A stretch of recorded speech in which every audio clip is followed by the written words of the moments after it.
салом тамошобинони гиромӣ, хулосаи хабарҳои муҳими 3 октябри тоҷикистонро аз пойгоҳи хабарии бомдод бароятон пешкаш мекунем.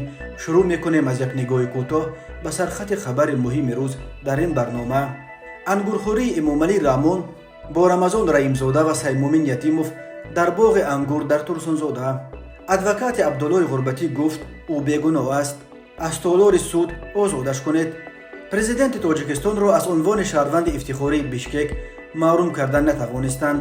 Як мансабдор беш аз 100 000 сомонӣ пули идораи ЗАГСи ноҳияи Ҷабор Расуловро аз они худ кардааст. Тифли навзоди аз таваллудхона дуздидашударо баъди як ҳафтаи ҷустуҷӯ ёфтанд. Дар ноҳияи Дӯстӣ ба 30 омӯзгори ҷавон барои сохтани хона замин доданд. Ва акнун тафсилоти хабарҳо. Хадамоти матбуоти президенти Тоҷикистон хабар дод ки раис ҷумҳур Эмомалӣ Раҳмон рӯзи 3 октябри соли 2022 бо як сафари корӣ аз шаҳри Турсунзода дар тақрибан 60 километрии шарқи пойтахти шаҳри Душанбе боздид карда дар маросими ифтидои чандин иншоот аз ҷумла мактаби миёнаи рақами 22 ва мактаби ғайридавлатӣ ба номи Турсунзода, бинои сардхонаи хоҷагии деҳқонии машҳури Ҳоҷи Камол иштирок карда ва ҳамчунин аз хоҷагиҳои деҳқонии Боғи Сомон ва Ватан ва аз ҷараёни ҷамъоварии ҳосили шоли дар хоҷагии деҳқонии Ислом дидан кардааст. Дар видеои кӯтоҳе ки аз ҷараёни боздиди Эмомалӣ Раҳмон аз яке аз боғҳои машҳури ангур дар канори шаҳри Турсунзода сабт шудааст, дида мешавад ки дар даруни боғи ангур барои президент қолин густурданд ва Эмомалӣ Раҳмон дар рӯи 3 курсӣ амро бо раиси Кумитаи давлатии амнияти миллӣ Саймумин Ятимов ва вазири корҳои дохилӣ Рамазон Раимзода нишаста бо ҳам суҳбат доранд. Сабаби даъвати ду вазири қудратӣ ба сафари кории президент ба ангурбоғҳои Турсунзода шарҳ дода нашудааст, вале дар видео дида мешавад ки Эмомалӣ Раҳмон ба меҳмононаш пешниҳод мекунад ки аз ангури ин боғ бичашанд. Сафари кории президент ба Турсунзода ва видеои ангурхӯрияш бо Раимзода ва Ятимов дар ҳоле нашр шуд ки таи чанд рӯзи охир дар бораи дигарбора бад шудани вазъи саломатии президенти Тоҷикистон хабарҳои зидду нақис ба даст мерасанд. Дар видеои нашр шуда дида мешавад ки зоҳиран саломатии Эмомалӣ Раҳмон чандон хуб нест. Эмомалӣ Раҳмон 5 октябри соли ҷорӣ ба синни 70 мерасад. ӯ аз соли 1992 инак 30 сол боз раҳбарии Тоҷикистонро дар даст дорад. Чанд сол боз дар Тоҷикистон дар бораи эҳтимоли аз Эмомалӣ Раҳмон ба писари калонияш Рустами Эмомалӣ супурдани курсии президентӣ суҳбат мекунанд. Барои ин ҳанӯз дар соли 2016 то қонуни асосии Тоҷикистонро тағйир дода синни номзадӣ ба президентиро поин оварданд, вале иҷрои ин нақша инак чанд дафъа боз ба таъхир гузошта мешавад ва дар интихоботи соли 2020 Эмомалӣ Раҳмон дигарбора номзадии худашро пешбарӣ карда замони раёсаташро то соли 2027 яъне то 75-солагиаш тамдид кард. рӯзи 3 октябри соли 2022 додгоҳи ноҳияи Шоҳмансури шаҳри Душанбе ба мурофиаи парвандаи журналист Авазмат Ғурбатов маъруф бо тахаллуси Абдуллои Ғурбатӣ идома дод. Ин дафъа дар додгоҳ адвокати Ғурбатӣ Абдураҳмон Шарипов суханронӣ кард. Бино ба гузориши Маркази мустақили ҳуқуқи инсон, адвокат дар сухани ниҳоияш ба бегуноҳии нафари таҳти ҳимояти худ исрор варзида аз додгоҳ хостааст ки ӯро сафед кунанд ва рост аз толори додгоҳ ҷавобаш диҳанд. Ҳафтаи гузашта айбдоркунандаи давлатӣ аз додгоҳ хоста буд ки Абдуллои Ғурбатиро ба 8 соли зиндон маҳкум кунанд. Абдураҳмон Шарипов ки ба намояндагӣ аз Маркази мустақили ҳуқуқи инсон дар ин мурофиаи пурсарусадо аз ҳуқуқи Абдуллои Ғурбатӣ ҳимоят мекунад, гуфт додгоҳ баъди шунидани суханҳои ниҳоии ӯ идомаи мурофиаро ба рӯзи дигар гузошт. Мушаххасан кай баргузор шудани мурофиаи навбатӣ ҳанӯз эълон нашудааст. Мурофиаи парвандаи Ғурбатӣ дар толори боздоштгоҳи рақами 1 пушти дарҳои баста идома дорад. Ба ин мурофиа аз наздикон тану ҳамсари ӯ Мубораки Қосим роҳ дода шудааст. Мубораки Қосим дар поёни ҳафтаи гузашта дар як номаи саркушода аз президенти Тоҷикистон Эмомалӣ Раҳмон хост то ба қазияи падари фарзанди ягонааш дахолат кунад ва нагузорад ки ҳаёти ӯро бисӯзонанд. Мубораки Қосим низ исрор варзидааст ки шавҳараш ягон гуноҳ надорад. Абдуллои Ғурбатӣ ва далери Эмомалӣ рӯзи 15 июн дар пайи нашри чанд гузориши видеоии интиқодӣ нисбат ба прокурори ноҳияи Шоҳмансур дастгир шуданд. Ба бахти бади хабарнигорон, прокурори Шоҳмансур писари вазири адлия ва домоди раиси додгоҳи олии Тоҷикистон будааст. در ماه‌های آخر در تاجیکستان دست کم 12 ژورنالیست و بلاگر به حبس گرفته شدند، از جمله 6 ژورنالیست و بلاگر زاده بدخشان، الفت خانی محمدچای و محمد سلطان، خوشام گلیم، رمزی شوگونوف، مقصود غیاس و قمچک میرزویف، ژورنالیستان دلیر امومعلی، عبدالله غربتی، زفقبیک سیدامینی و عبدالستار پیر محمدزاده، بلاگر پرتماشابین عثمان و ربسرو رالیک دوی آخر به داروزی حبس مأموری محکوم شدند، ولی محمد سلطان پلکوودیک مستفی کمیته دولتی امنیت ملی و ژورنالیست اخیراً به 7 سال زندان محکوم شد. مبارک قاسم، همسر ژورنالیست زندانی عبدالله غربتی، روز 30 سپتامبر سال 2022 در عرفه صدور حکم شفهرش از سوی دادگاه نهایی شاه منصور با یک مکتوب سرپا به پرزیدنت تاجیکستان امومعلی رحمان مراجعت کرده از او خواسته است تا به قضیه پدر فرزند یگانش دخالت کند و نگذارد که حیات او را بسوزانند. مبارک قاسم در آغاز نامش امومعلی رحمان را با جشن 70 سالگیش که هفته آینده روز 5 اکتبر فرا میرسد تبریک گفته، سپس یادداشت کرده است که شوهرش عبدالله غربتی اینک قریب 4 ماه باز در بازداشت قرار دارد. این واقعه وقتی روی داد که ما در عائله از میمون نو آمده فرزندمان مسعود که به شرف احمدشاه مسعود پدرش نامش نهاده است شادی میکردیم. فرزند ما نیز همگی 4 ماه دارد، ولی در این خردی از نوازش و دوستداری پدر محروم شد. قبول این مشکل برای ما خیلی سنگین افتاد، ولی تا حال باوری و امید در دلمان جای دارد که در صورت به سراغ شما رسیدن نامه‌های پیشین و نو ما آن حال مثبت خود را می‌یابد، نوشته است مبارک قاسم. او می‌افزاید که با پرونده شوهرش شنو شده است و با اطمینان گفته می‌تواند که عبدالله هیچگاه اعضای حزب ممنوع نهضت اسلامی که با این اتهام متهم است نبوده است و نیست. یگان کارمند مقامات حفظ حقوق را تحقیر و لطوکوب نکرده است. بحث اساسی سر چند سخنهای در صفحه فیسبوکی نوشتهش می‌رود که آن را از روی احساسات نوشته است و هیچ ربط به حمایت از گروه‌های مخالف ندارد. مسلم است که هر انسان اشتباه می‌کند، ولی آن را بخشیدن امکان دارد. البته خیانت بخشیده نمی‌شود و عبدالله نیز هیچگاه به این دولت و ملت خیانت نکرده است. مبارک قاسمی می‌نویسد که او خود طرفدار سیاست امومعلی رحمان است و اگر عبدالله غربتی مخالف دولت و ملت می‌بود هیچگاه رشته حیاتش را با چنین نفر پیوند نمی‌کرد. من با باوری میگویم عبدالله غربتی فرزند غمخوار ملت است. از پیشرفت‌های این دولت شادی میکرد و همیشه میگفت هیچ مکان بهتر از تاجیکستان نیست و به هیچ وجه نمیخواست ترک تاجیکستان کند. تاکید کرده است همسر ژورنالیست زندانی. مبارک قاسم در ادامه از جایزه گرفتن فیلم شوهرش که درباره یک کودک عروبکش در جشنواره در قزاقستان یادآور شده تاکید کرده است که او جوان سیرتلاش، نوگرا، هنرمند و مسئولیت شناس است. حالا خوب درک نموده است که احساسات انسان را لحظه پریشان میکند و باور دارم من با چنین احساسات را در وجودش را نمیدهد. همسر غربتی می‌افزاید که هفته آینده همگی چند روز پس تقدیر شوهرش یعنی تقدیر خود او هم حل می شود.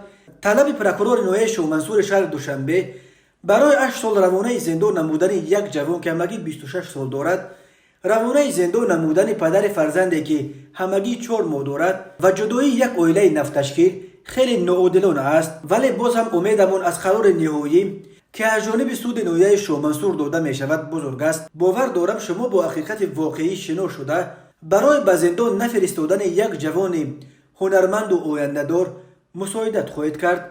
برای همین از شما خواهش دارم که این قضیه را زیر نظارت خود گرفته یک عائله را از پریشانی و جدایی نجات بدهید. نوشته است در انجام نامش به پرزیدنت مبارک قاسم. در حالی که تاجیکستان قرقیزستان را به تجاوز در روزهای مناقشه اخیر عیبدار می‌کند، جانب قرقیزستان برعکس تاجیکستان را به حمله به قلمرو خود عیبدار می‌کند. وکیلان قرقیز امین اتهام را همچون دلیل برای محروم ساختن رهبر اول تاجیکستان از عنوان شهروند افتخاری بیشکک نشان داده بودند، ولی معلوم می شود که طبق قانونگذاری قرقیزستان یک نفر را از مکافات دولتی یا عنوان فخری تنها در اساس قرار دادگاه می توان محروم کرد. قانونگذاری این کشور مکانیزمی از عنوان فخری محروم کردن افراد علیحده را اصلا پیش بینی نمی کند. به این دلیل مقامات بیشکک گفتند که طلب وکیلان را اجرا کردن نمی توانند. ما میتوانیم برای دریافت مکافات پیش بری کنیم، ولی از عنوان شهروند افتخاری محروم کردن نمیتوانیم، چون که چنین مکانیزم لغو قرار قبول وجود ندارد و تهیه مکانیزم از عنوان محروم کردن شروع کرده است. شرح داده است به وکیلان در اجلاسیه مجلس شهری رئیس کنش بیشکک قوانجبک کنگانتیف پرزیدنت تاجیکستان امامعلی رحمون سال 1999 زمان سزاوار عنوان شهروند افتخاری بیشکک شد که شهردار پایتخت قرقیزستان سیاستمدار مشهور سالهای 90 فلیکس قولوف بود. در مراسم تقدیم این عنوان افتخاری به امامعلی رحمون رئیس جمهور وقت قرقیزستان اسکر آقایف نیز اشتراک داشت. امامعلی رحمون که روز 5 اکتبر سال 2022 به سن 70 میرسد، آخرین پرزیدنت درازعمر در آسیای مرکزی است که در سر قدرت باقی میماند. ماه نوامبر سال جاری از روز به قدرت رسیدن او در پایان سال 1992 درست 30 سال میگذرد. برای مقایسه در سالهای ریاست او در قرقیزستان علاقه 6 پرزیدنت عوض شد. طلب از عنوان شهروند افتخاری بیشکک محروم کردن پرزیدنت تاجیکستان امامعلی رحمون در پی مناقشه خونین مسلحانه روزهای 14 سپتامبر سال 2022 در مرز تاجیکستان و قرقیزستان بلند شد. قرقیزستان از 63 کشته و حدود 200 زخمی از طرف خود خبر داد و تاجیکستان از هلاکت بیش از 40 نفر و جراحت برداشتن حدود 200 تن دیگر تنها در بین ساکنان ملکی. ژورنالیستان تاجیک تا امروز روی خط دست کم 75 قربانی مناقشه اخیر را نشر کردند. هر دو طرف در آغاز مناقشه ماه سپتامبر یکدیگر را عیبدار میکنند. حاجما محمدووا مادر بلال جان، یک طفل 9 ساله تاجیک که در بیمارستان مسکو اینک چند وقت باز منتظر جمع شدن 3 میلیون روبل پول جراحی است، در یک مراجعتنامه ویدیویی از همه مردم دست بخیر برای نجات فرزندش از چنگ بیماری وزنین دستیاری خواسته است. بلال جان از ورم سرطان مغز سر رنج میبرد و به جراحی عاجل نیاز دارد. چون این جراحی برای شهروندان خود روسیه بی پول بوده است، ولی از بس که بلال جان و والدان او شهروند تاجیکستانند، از آنها برای انجام جراحی فرزندشان در بیمارستان مسکو 3 میلیون روبل یا حدود 50,000 دلار آمریکایی خواستند که چنین مبلغ بیرون از توانمندی‌های مالیوی این خانواده است. حاجما محمدووا اشک در چشم میگوید بعد مراجعت قبلیش هموطنان به کارت او 120,000 روبل گذرانیدند. او به همه آنهایی که برایش خیر کردند اظهار سپاس کرد و پیش خداوند دعا کرد که اجر هر خیر کردهشون را در چنگ برگرداند. اما گفت مادر ناچار مانده این مبلغ برای جراحی فرزند او بلال جان کفایت نمی کند و به همین دلیل او ناچار شده است تا که بار دیگر به مردم دست بخیر تاجیک مراجعت کند. حاجما محمدووا امین طور در مراجعت علایده به رحیم باباجانوف صاحبکار شناخته تاجیک که با تخلص رحیم غرمی مراجعت می کند و می گوید باور دارد که رحیم غرمی که با دست پرسخاوت خود نام برآورده است برای نجات جان فرزند او دست یاریش را دریغ نخواهد داشت. آنهایی که میخواهند در نجات بلال جان سهم بگیرند میتوانند خیر خود را به این رقم کارت سپربنک گذرانند. کارت به نام مادر بلال جان حاجما محمدووا است. طفل نوزادی را که روز 23 سپتامبر سال 2022 از تولدخانه نویه عبدالرحمن جامی ولایت ختلان در جنوب تاجیکستان دزدیده بودند، بعد یک هفته جستجو بالاخره روز جمعه 30 سپتامبر پیدا کردند.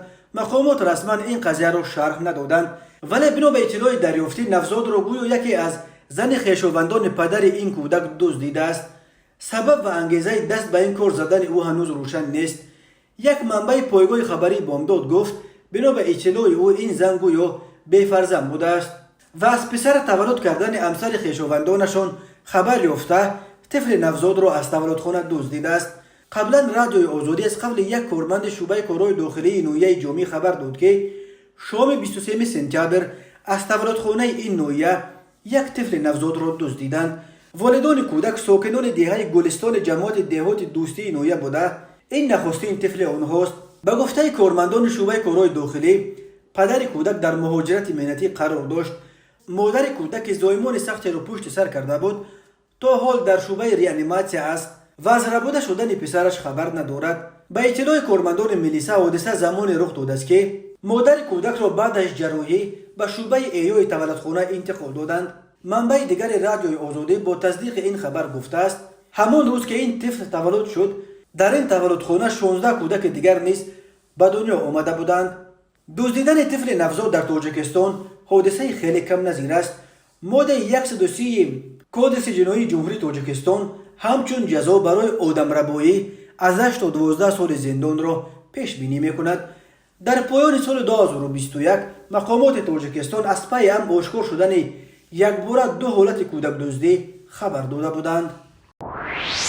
ریاست معارف ولایت ختلان خبر داد که به افتخار عید کسبی آموزگاران در ناحیه دوستی با یک اقدام در این ولایت بی سابقه یک باره به 3 آموزگار جوان همچون امتیاز برای ساختن خانه زمین دادند. مراسم تقدیم سرتیفیکات زمین‌های نزد اولگی روز 2 اکتبر سال 2022 در تالار قصر فرهنگ ناحیه دوستی برگزار شده است. ریاست معارف تقدیم شهادتنامه زمین به 3 آموزگار را جالبترین و فراموش ناپذیرترین لحظه و همچنین بهترین تحفه به آموزگاران ناحیه دوستی و شایسته نمونه عبرت برای دیگر شهر و نواحی نامیده نوشته است. با زمین نزد اولگی تامین گردیدن آموزگاران جوان یکی از بندهای قرار حکومت جمهوری تاجیکستان درباره مقرر نمودن امتیازها برای آموزگاران جوان می باشد. اما نوشته است این نهاد در یک روز از یک ناحیه با زمین تامین شدن یک بار 30 آموزگار بار اول صورت می گیرد و این نشانه بلندترین احترام نسبت به آموزگار محسوب می یابد. مدیر شعبه معارف ناحیه شهنازه محمد سعیدزاده اطلاع داده است که به هر کدام از این 30 آموزگار شهادتنامه حقوق استفاده زمین برای 12 سوتق تقدیم کرده شده است. او گفت محض آموزگاران به نوبت گرفته شدند که واقعا به زمین احتیاجمند می باشند و همزمان در تعلیم و تربیت شاگردان موفق گردیدند. ریاست معارف ولایت اظهار باوری کرده است که چنین هوسمندگردانی در سمت جلب آموزگاران به مؤسسه‌های تعلیمی بیشتر نمودن تلاش‌های آنها برای به دست آوردن نتیجه‌های بلندتر در آزمون و المپیادهای شاگردان و سهم ارزنده گذاشتن در تعلیم و تربیت نسل نورس تأثیر مثبت خود را می‌رساند. شهنازه محمد سعیدزاده افزود که در آینده باز هم به مسئله دستگیری آموزگاران توجه زیاد ظاهر خواهد شد. او گفت که باز برای دادن زمین به 60 آموزگار دیگر به مقامات اجرایی حاکمیت دولتی ناحیه دوستی پیشنهاد کردیم. باوری است که مرحله به مرحله آموزگاران احتیاجمند با زمین تامین می شوند. احمدبک سعیدوف ساکن جماعت زرگر ناحیه کوشانیان ختلان که شب 18 به 19 آگوست سال 2022 از بازداشتگاه رقم 1 شهر دوشنبه فرار کرده بود، صبح 1 اکتبر در حدود ولایت ختلان دستگیر شده است. بازداشت او همگی چند روز بعد تا 50,000 سامانی یا قریب از $5,000 بالا برد حجم مکافات وعده داده مقامات برای معلومات درباره بود و باش این محبوس فراری صورت گرفت. در سرریاست زندانهای وزارت عدلیه تاجیکستان خبر بازداشت شدن احمدبک سعیدوف را تصدیق کردند ولی هنوز یگان تفصیلات ندادند. این هم معلوم نیست که او کی در کجا و با کمکی که به دست افتاده است، ولی نماینده سرریاست زندانها بعض پلیس گفته است مکافات وعدکی به آنهایی که برای بازداشت سعیدوف مساعدت کردند سپرده خواهد شد. سرریاست زندانهای وزارت عدلیه تاجیکستان اخیراً اعلام کرد که برای ارائه معلومات درباره مکان بود و باش احمدبک سعیدوف، یک محبوسی که شب 18 به 19 آگوست سال 2022 از بازداشتگاه فرار کرده بود، 50,000 سامانی مکافات تعیین کرده است. عکس‌ها با پیشنهاد این مبلغ همچون مکافات برای دستگیر کردن این محبوس فراری بعد 40 روز فرار او در چند موضع در داخل تاجیکستان آویزان کرده شده همچنین در اینترنت نشر شد. احمدبک سعیدوف ساکن جماعت زرگر ناحیه کوشانیان ختلان که به رازنی متهم میشد و چند پیش از روسیه استرداد شده بود، شب 18 به 19 آگوست امسال از یک بازداشتگاه دوشنبه فرار کرده بود.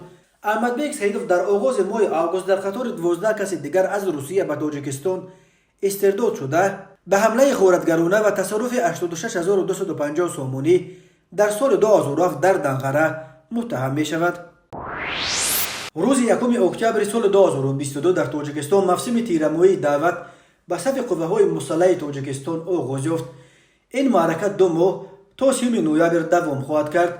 بنا به اطلاع رسمی ولایت مختار کوهستان بدخشان، 5 ناحیه وادی رشت و همچنین جماعت چارکو و واروخ شهر اسفره الکی در ساعت‌های اول روز اول شروع دعوت تیرمایی از اجرای نقشه دعوت گزارش دادند.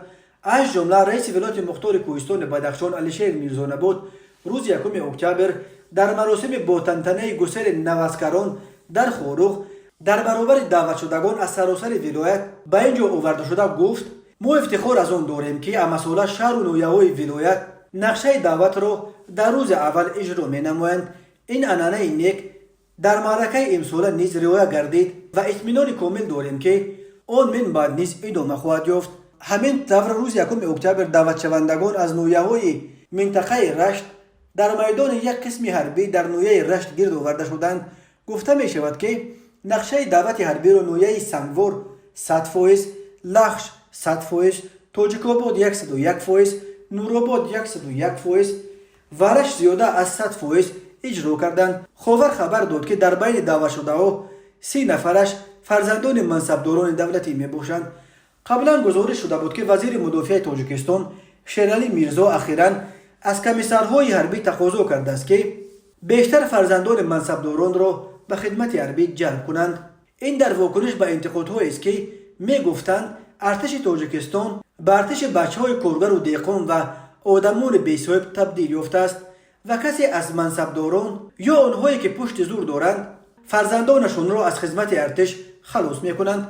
طبق فرمان پرزیدنت امامعلی رحمان، خدمتچیان حربی که مهلت مقرر گردیده خدمت حربی را ادا نمودند ماه‌های اکتبر نوامبر سال 2022 از صف قوه‌های مسلح قشون‌های سرحدی، قشون‌های داخلی وزارت کارهای داخله، قشون‌های مدافع گرجدانی کمیته اولویت فوق‌العاده، بریگاد پاسبانی کننده سرریاست اجرای جزای جنایتی وزارت عدلیه و بتالیون کشاورزی اگنتی تامینات اموال مخصوص جواب داده شده.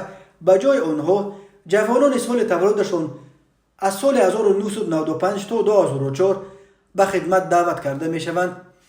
دعوت به صف قوه‌های مسلح تاجیکستان هر سال 2 مرتبه در بهار از 1 اپریل تا 31 می و تیر ماه از 1 اکتبر تا 30 نوامبر دوام می کند. هر موسم دعوت به ارتش در تاجیکستان همراه با شکایت‌ها از ابله یا احاطه‌گیری جریان می گیرد. ابله یک شیوه اصلا غیر قانونی است که کارمندان کمیسریات‌های حربی و مقامات محلی جوانان سن و سال دعوتی را در کوچه و بازارها دستگیر کرده به خدمت می‌فرستند. در بسیار مورد خویش و تبار جوانان ابله شده تنها بعد چند روز خبر می‌یابند که نزدیکان گم شدهشان را به ارتش بردند. فعالان جامعه شهروندی از رهبران تاجیکستان چندین بار دعوت کرده بودند که به این تجربه ابله که آبروی دولت را می‌ریزاند نقطه گذارند. خزینه‌دار شعبه مالیه نویه جبار رسولوف ولایت سوخت به آن ایبدار می شود که منصبدار دولتی به حساب رفته با استفاده از مقام و وکالت خود از بودجه اداره زاکس یا بخش ثبت اسناد اولت شهروندی این نویه مبلغ بزرگ 109,500 سومونی یا بیش از $10,000 را تصرف کرده است. مرکز مطبوعات اگنتی مبارزه با کروپسیون تاجیکستان روز 3 اکتبر سال 2022 در شهر پرونده گفت پرتابی مهتر جاوید زاده در وظیفه متخصص شعبه خدمت رسانی ریاست مالیه نویه جبار رسولوف کار کرده شخص منصبدار به حساب رفته در دوام فعالیت کاریش در حالتهای زیرین جنایت از آن خودکنی و ساختکاری خدمتی را صادر نمود.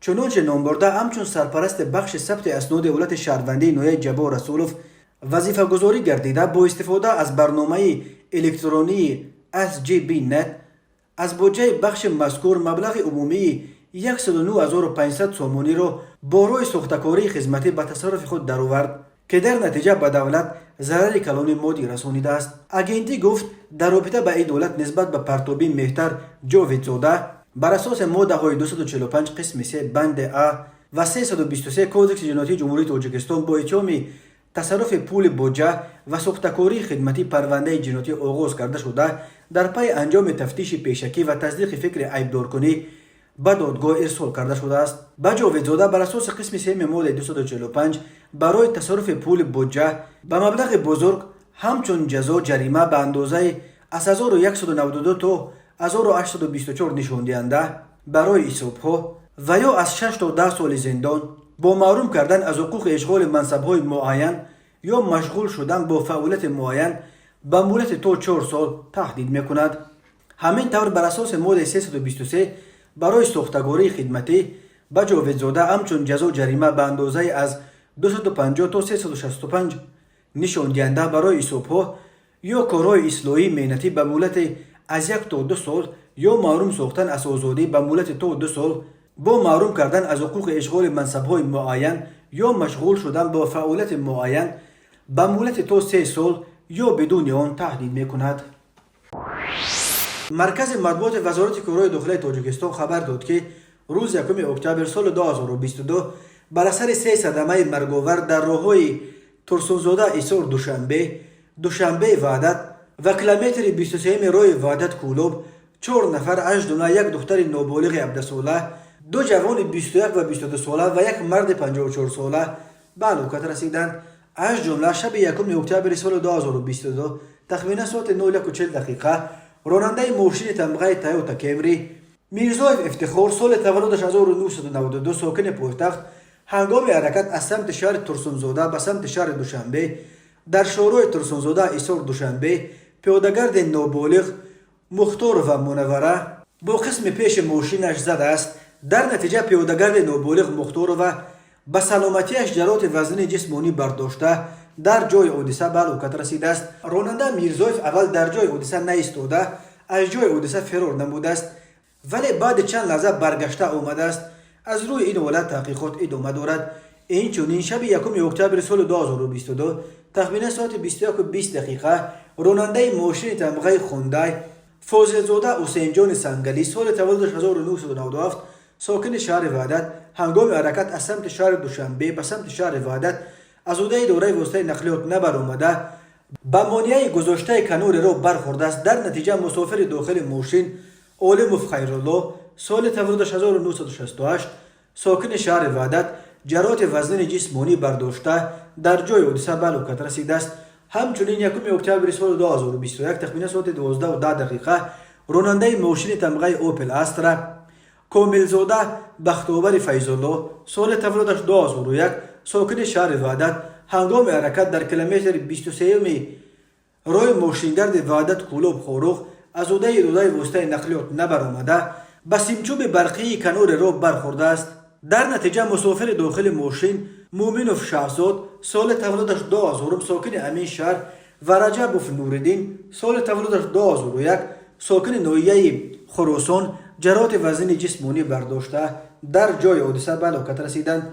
اوید به این حادثه تحقیقات ادامه دارد. هر سال بر اثر صدمه ها در راههای تاجیکستان تا 400 نفر به هلاکت رسیده بیش از 1200 تن دیگر معیوب می شوند. دادگاه شهر ترسونزاده ساکن این شهر دلبر سیفالدینوف بر اساس قسم 1 ماده 104 کودکس جنایتی تاجیکستان در کشتن تقویش جهانگیر سیفالدینوف با مقصد صاحب شدن به خانه او گناهکار دانسته و به 9 سال زندان محکوم کرد. حکم دلبر سیفالدینوف روز 7 سپتامبر سال 2022 صادر شده است ولی مرکز مطبوعات دادستانی کل تاجیکستان روز 1 اکتبر بعد قوه قانونی گرفتن حکم این زن برخی تفصیلات این پرونده قتل خویشاوند نزدیک را نشر کرد. خود زن محکوم شده وی و ادوکات و نزدیکان وی برای شرح پرونده دسترس نیستند ولی دادستانی میگوید در رفت تفتیشات پیشکی و بررسی سودی معین کرده شده است که سیفالدین و دلبر شفقتونا تقریبا ساعت 1 شب 11 میلیون سال 2022 در حالت سرخوشی با مقصد به قتل رسانیدن و صاحب شدن به منزل تقویش سیفالدینوف جهانگیر ساکن شهر ترسونزاده کوچه احمد دانش که تنها زندگی میکرد و با جنش دلبر در مناقشه بود به خانه او میرود. گفته میشود دلبر سیفالدینوف از فرصت مناسب یعنی در حالت سخت مستی قرار داشتن تقویش و توان مقابلت نشون ندادن را نداشتن او استفاده برده با دست راستش یک ضربه سخت بر روی تقویش زده. بر اثر این ضربه جهانگیر سیفالدینوف افتاده هنگام غلطیدن سرش به در حاجتخانه برخورده است. در نتیجه مرد سرخوش با پشت بر روی فرش افتیده است. دلبر سیفالدینوف برای انجام دادن قصد جنایی خود حمله را به ضد تقویش که در روی فرش خانه خوابیده بود و یگان مقابلت نشان دادن نمیتوانست ادامه داده پای راستش را به گلوی او گذاشته او را تا مردن بوغی کرده به هلاکت رسانیده است. سپس با مقصد پنهان نمودن جنایت صادر کردهش دلبر سیفالدینوف جسد تقویش را تخمین ساعتهای 9 همان روز به قالینی در حجره بوده پیچانیده آن را به ماشینی که رو کردش تمغه دیو متیس رقم قید دولتیش 9243 AS02 که به راننده شریفوف قور عبدالرحیموویچ تعلق دارد بار کرده به محله چهارمی بنای رقم 20 شهر ترسونزاده که در آن منزل با مادرش سیفالدینوف دلربا همچون اجاره نشین زندگی میکرد انتقال داده بر دروغ به آن پیش آورده است که گویا تقواش جهانگیر سیفالدینوف بنابر سوء استعمال مقدار زیاد نوشاکی سپیرتی به هلاکت رسیده است. 9 سال حکم زندان برای قتل تقواش را دلبر سیفالدینوف در محبس نورک یگانه زندان زنانه تاجیکستان ادا خواهد کرد. وقتهای آخر از تاجیکستان درباره موردهای قتل خویش و تبار خبرها زیاد به دست میرسند. در جامعه مسلمانی تاجیکستان آدمکشی به صورت خود یک گناه کبیر شمرده می شود و کشتن خویشاوندان نزدیک گناه است سخت نابخشیدنی. جامعه شناسان در وقتهای آخر افزودن موردهای دست به جان نزدیکان خود زدن در تاجیکستان به افت ارزش‌های اخلاقی در بین مردم ربط می‌دهند. روحانیان در دور شدن از تعلیمات الهی و دین و دیانت را در این تمایل منفی مقصر می‌شمارند. تماشابینان عزیز و گرامی، این بود مرور به خلاصه چند خبر مهم امروز تاجیکستان. خبر و گزارش‌های بیشتر از تاجیکستان و درباره تاجیکستان و اطراف آن را در سامانه پایگاه خبری بامداد در این نشانه پیگیری نمایید: www.bomdad.com. خوش باشید.